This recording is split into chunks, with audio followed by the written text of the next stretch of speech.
नमस्कार दोस्तों, स्वागत है आपका हमारे YouTube चैनल में। आज के इस वीडियो में हम डिस्कस करेंगे कोशिका मीन्स की सेल को। इस टॉपिक से कई क्वेश्चन एग्ज़ाम में पूछे जा चुके हैं और आगे भी पूछे जाएंगे। तो दोस्तों, आज के इस टॉपिक को हम व्याख्या के साथ मीन्स की डिटेल के साथ पढ़ेंगे और कोशिका से रिलेटेड जितने भी इम्पोर्टेंट पॉइंट हो सकते हैं वो सारे ही हम आज की इस वीडियो में पढ़ने वाले हैं। तो वीडियो बहुत ही शानदार होने वाली है, इसलिए वीडियो से लास्ट तक ज़रूर बने रहें। तो चलिए शुरू करते हैं पहले प्रश्न के साथ। पहला प्रश्न है, किस कोशिकांग को कोशिका का ऊर्जा घर कहा जाता है? तो इस प्रश्न का जो सही उत्तर है वह है ऑप्शन बी, माइटोकॉन्ड्रिया। माइटोकॉन्ड्रिया को कोशिका का ऊर्जा घर कहा जाता है। आइए बढ़ते हैं व्याख्या की ओर। माइटोकॉन्ड्रिया अत्यंत महत्वपूर्ण कोशिकांग है जो विभिन्न आकृतियों के रूप में पाया जाता है। ग्लूकोज के एक अणु से 36 एटीपी अणुओं का निर्माण होता है, जिसमें से 34 एटीपी अणु माइटोकॉन्ड्रिया में ही बनते हैं। ऊर्जा उत्पन्न करने के कारण माइटोकॉन्ड्रिया को कोशिका का ऊर्जा घर कहा जाता है। बढ़ते हैं अगले प्रश्न की ओर। अगला प्रश्न है, कोशिका में केंद्रक के अतिरिक्त अन्य किस कोशिकांग में डीएनए पाया जाता है? तो इस प्रश्न का जो सही उत्तर है वो है ऑप्शन डी, माइटोकॉन्ड्रिया। आइए बढ़ते हैं व्याख्या की ओर। डीएनए एक आनुवंशिक पदार्थ है जो माता पिता के जैविक गुणों को संतानों में हस्तांतरित करता है।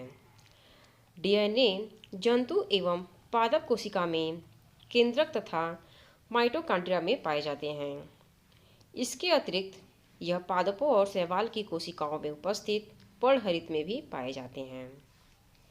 आइए बढ़ते हैं अगले प्रश्न की ओर। अगला प्रश्न है, किस कोशिकांग को कोशिका की आत्महत्या की थैली कहा जाता है? तो इस प्रश्न का जो सही उत्तर है वो है ऑप्शन बी, लाइसोसोम। लाइसोसोम को कोशिका की आत्महत्या की थैली कहा जाता है। आइए बढ़ते हैं व्याख्या की ओर। कोशिकीय उपापचय में व्यवधान उत्पन्न होने पर अथवा कोशिका के क्षतिग्रस्त हो जाने पर इसमें उपस्थित लाइसोसोम फट जाते हैं और इसमें उपस्थित पाचक एंजाइम अपने ही कोशिका का पाचन कर देते हैं और यह घटना आत्मलयन कहलाती है। फलस्वरूप कोशिका नष्ट हो जाती है और इसी कारण लाइसोसोम को आत्महत्या की थैली कहा जाता है। बढ़ते हैं अगले प्रश्न की ओर। निम्न में से कोशिका के केंद्रक की खोज किसने की? तो इस प्रश्न का जो सही उत्तर है वो है ऑप्शन बी, रॉबर्ट ब्राउन ने। रॉबर्ट ब्राउन ने कोशिका के केंद्रक की खोज की है। आइए और खोजों के बारे में भी जानते हैं जो कि आपके एग्जाम के लिए अति महत्वपूर्ण हैं। कोशिका की खोज किसने की है? तो रॉबर्ट हुक ने कोशिका की खोज की है। कोशिका सिद्धांत का प्रतिपादन किसने किया है? तो स्वाइडेन व स्वान ने कोशिका सिद्धांत का प्रतिपादन किया है। जीव द्रव्य की खोज रॉबर्ट ब्राउन ने की है। माइटोकॉन्ड्रिया की खोज रिचर्ड अल्टमान ने की है। लाइसोसोम की खोज सीडी डुवे ने की है। और बढ़ते हैं अगले टॉपिक की ओर, मीन्स की अगले पॉइंट की ओर। केंद्रक की खोज रॉबर्ट ब्राउन ने की है। जीव द्रव्य का नामकरण पुरकिंजे ने किया है। नेक्स्ट है गोल्जी कॉय की खोज कैमिनो गोल्जी ने की है। राइबोसोम, इसकी खोज जीई पैलिड ने की है। क्रोमेटिन की खोज फ्लेमिंग ने की है। ये रहे कुछ इम्पोर्टेंट पॉइंट जो कि काफ़ी ज़्यादा एग्जाम में पूछे जाते हैं। बढ़ते हैं अगले प्रश्न की ओर। किस जीव की कोशिकाओं में कोशिका भित्ति नहीं पाई जाती है? तो इस प्रश्न का सही उत्तर है ऑप्शन बी, मानव में कोशिका भित्ति नहीं पाई जाती है। आइए व्याख्या से समझते हैं। कोशिका भित्ति सेलुलोज से निर्मित एक पारगम्य आवरण है जो कोशिका के चारों ओर स्थित होती है। कोशिका भित्ति कोशिका को संरचनात्मक दृढ़ता तथा यांत्रिक सहारा प्रदान करती है। कोशिका भित्ति पादप, कवक, शैवाल तथा जीवाणुओं की कोशिकाओं में पाई जाती हैं, परंतु जंतु एवं प्रोटोजोआ की कोशिकाओं में नहीं पाई जाती हैं। बढ़ते हैं अगले प्रश्न की ओर। निम्न में से कौन सा कोशिकांग पादप कोशिका में पाया जाता है, परंतु जंतु कोशिका में नहीं पाया जाता है? तो इस प्रश्न का सही उत्तर है ऑप्शन ए, हरित लवक। आइए बढ़ते हैं व्याख्या की ओर। हरित लवक पादप कोशिकाओं में पाया जाने वाला लवक का एक प्रकार है। लवक पादप कोशिकाओं में ही पाए जाते हैं। इसके 3 प्रकार हैं: अवर्णी लवक, वर्णी लवक तथा हरित लवक। हरित लवक में उपस्थित पर्णहरित की सहायता से पादप प्रकाश संश्लेषण की क्रिया करते हैं। इसी कारण हरित लवक को पादप कोशिका का रसोई घर कहा जाता है। बढ़ते हैं अगले प्रश्न की ओर। अगला प्रश्न है, मानव शरीर की किन कोशिकाओं में माइटोकॉन्ड्रिया नहीं पाया जाता है? तो इस प्रश्न का सही उत्तर है ऑप्शन सी, लाल रक्त कोशिकाएं। आइए समझते हैं व्याख्या। स्तनधारियों की विकसित लाल रक्त कोशिकाओं में माइटोकॉन्ड्रिया तथा केंद्रक नहीं पाया जाता है। लाल रक्त कोशिकाएं फेफड़ों से कोशिकाओं तथा ऑक्सीजन का परिवहन करती हैं तथा कोशिकाओं से फेफड़ों तथा कार्बन डाइऑक्साइड का परिवहन करती हैं। बढ़ते हैं अगले प्रश्न की ओर। अगला प्रश्न है, राइबोन्यूक्लियोप्रोटीन कहाँ जाता है? तो इस प्रश्न का सही उत्तर है ऑप्शन ए, राइबोसोम को जाता है। आइए व्याख्या देखते हैं। राइबोसोम लगभग गोलाकार सघन सूक्ष्म कण होते हैं जो अंतर्प्रद्रव्य जालिका से जुड़े होते हैं। राइबोसोम राइबोन्यूक्लिक अम्ल तथा प्रोटीन से निर्मित होते हैं, इसलिए उन्हें राइबोन्यूक्लियोप्रोटीन कण कहा जाता है। राइबोसोम सभी जीवित कोशिका में पाए जाते हैं। इनका प्रमुख कार्य अंतःप्रद्रव्य जालिका पर प्रोटीन का संश्लेषण करना है। बढ़ते हैं अगले प्रश्न की ओर।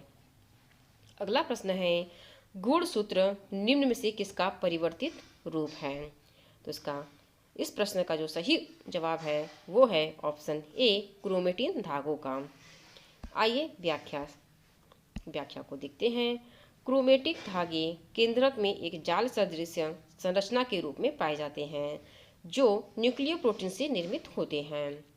कोशिका विभाजन के समय यह धागे एक दूसरे से अलग हो जाते हैं और संकुचित होकर छोटे और मोटे हो जाते हैं। गुणसूत्र न्यूक्लिक अम्ल तथा क्षारीय प्रोटीन से निर्मित होते हैं। डीएनए के क्रियात्मक भाग को ही जीन कहा जाता है। बढ़ते हैं अगले प्रश्न की ओर। मानव शरीर में पाई जाने वाली सबसे छोटी कोशिका है? तो इस प्रश्न का जो सही जवाब है वो है ऑप्शन बी, शुक्राणु। शुक्राणु मानव शरीर में पाई जाने वाली सबसे छोटी कोशिका है। पढ़ते हैं व्याख्या की ओर। मानव शरीर में पाई जाने वाली सबसे छोटी कोशिका शुक्राणु है, जबकि सबसे बड़ी कोशिका अंडाणु है। प्रकृति में पाई जाने वाली सबसे छोटी कोशिका माइक्रोप्लाज्मा गैलीसेप्टिकम है, जबकि सबसे बड़ी कोशिका शुतुरमुर्ग का अंडा है। अगला प्रश्न, प्रारंभिक तथा सरल संरचना वाली कोशिकाएं हैं। तो इस प्रश्न का सही उत्तर है ऑप्शन सी, प्रोकैरियोटिक कोशिका। प्रोकैरियोटिक कोशिका प्रारंभिक तथा सरल संरचना वाली कोशिकाएं हैं। आइए बढ़ते हैं व्याख्या की ओर। प्रोकैरियोटिक कोशिका प्रारंभिक एवं संरचना वाली कोशिकाएं हैं जिनमें केंद्रक झिल्ली का अभाव होता है। इसलिए केंद्रक में पाए जाने वाले पदार्थ न्यूक्लियोइड नामक अनियमित आकार के क्षेत्र में पाए जाते हैं। प्रोकैरियोटिक कोशिका विषाणु, जीवाणु तथा नीलहरित शैवाल में पाई जाती हैं। बढ़ते हैं अगले प्रश्न की ओर। अगला प्रश्न है पूर्ण विकसित कोशिकाओं का प्रकार है। तो इस प्रश्न का सही उत्तर है ऑप्शन ए यूकैरियोटिक कोशिका। आइए व्याख्या देखते हैं। यूकैरियोटिक कोशिका संरचनात्मक रूप से पूर्णतः विकसित होती है, जिनमें पूर्ण विकसित केंद्रक, केंद्रक कला तथा झिल्ली युक्त कोशिकांग होते हैं। यूकैरियोटिक कोशिकाओं को दो भागों में विभाजित किया जाता है। पहला जंतु कोशिका तथा दूसरा पादप कोशिका। आइए बढ़ते हैं अगले प्रश्न की ओर। अगला प्रश्न है निम्न में से कोशिका झिल्ली किसकी बनी होती है। तो इस प्रश्न का सही उत्तर है ऑप्शन डी ए तथा बी दोनों। मीन्स की प्रोटीन और लिपिड से कोशिका झिल्ली बनी होती है। आइए व्याख्या देखते हैं। कोशिका झिल्ली या प्लाज्मा झिल्ली लिपिड तथा प्रोटीन जैसे कार्बनिक अणुओं से निर्मित होते हैं। यह कोशिका द्रव्य की बाहरी परत है जो लचीली होती है।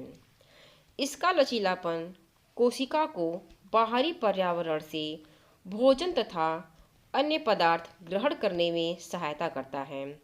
ऐसे प्रक्रिया को एंडोसाइटिस कहते हैं। कोशिका झिल्ली का निर्माण तीन परत, बाहरी परत, आंतरिक परत एवं मध्य परत से मिलकर होता है। बाहरी एवं आंतरिक परत का निर्माण प्रोटीन तथा मध्य परत वसा द्वारा निर्मित होता है। अगला प्रश्न, निम्न में से किस वैज्ञानिक ने कोशिका सिद्धांत प्रस्तुत किया था। इस प्रश्न का सही उत्तर है ऑप्शन डी एम.जे. स्वाइडेन एवं थियोडोर स्वान ने प्रस्तुत किया था। आइए बढ़ते हैं व्याख्या की ओर। कोशिका सिद्धांत का प्रतिपादन एम.जे. स्वाइडेन एवं थियोडोर स्वान द्वारा किया गया था। इस सिद्धांत के अनुसार सभी जीवों का शरीर एक अथवा अधिक कोशिकाओं से निर्मित होता है। बढ़ते हैं अगले प्रश्न की ओर। जीवन की मूलभूत इकाई है। इस प्रश्न का सही उत्तर है ऑप्शन सी कोशिका। कोशिका जीवन की मूलभूत इकाई है। प्रत्येक जीव की उत्पत्ति एक कोशिका से होती है। प्रत्येक कोशिका का एक स्वतंत्र इकाई होता है तथा शरीर के सभी कोशिकाएं सामूहिक रूप से कार्य करती हैं। कोशिका की उत्पत्ति में केंद्रक प्रमुख भूमिका निभाता है। बढ़ते हैं अगले प्रश्न की ओर। अगला प्रश्न है कोशिका का जीवित अंश जीव द्रव्य कहलाता है, इसमें शामिल किया जाता है। तो इस प्रश्न का जो सही उत्तर है वो है ऑप्शन डी कोशिका द्रव्य, केंद्रक द्रव्य तथा अन्य कोशिकांग जिसे कि शामिल किया जाता है। तो फ्रेंड्स, ये रहे कोशिका से रिलेटेड सारे ही इम्पोर्टेंट पॉइंट जो कि आपके आने वाले एग्जाम्स के लिए काफ़ी ज़्यादा इम्पोर्टेंट है और पिछले कई एग्ज़ामों में पूछे जा चुके हैं। तो अभी तक के लिए बस इतना ही। मिलते हैं अगले वीडियो में। वीडियो आपको अगर अच्छी लगी हो तो प्लीज़ लाइक शेयर कर दें, और अगर आपने अभी तक चैनल को सब्सक्राइब नहीं किया है तो आपसे रिक्वेस्ट है कि आप चैनल को सब्सक्राइब कर दें। ये वीडियो देखने के लिए आपका तहे दिल से शुक्रिया अदा करती हूँ। धन्यवाद।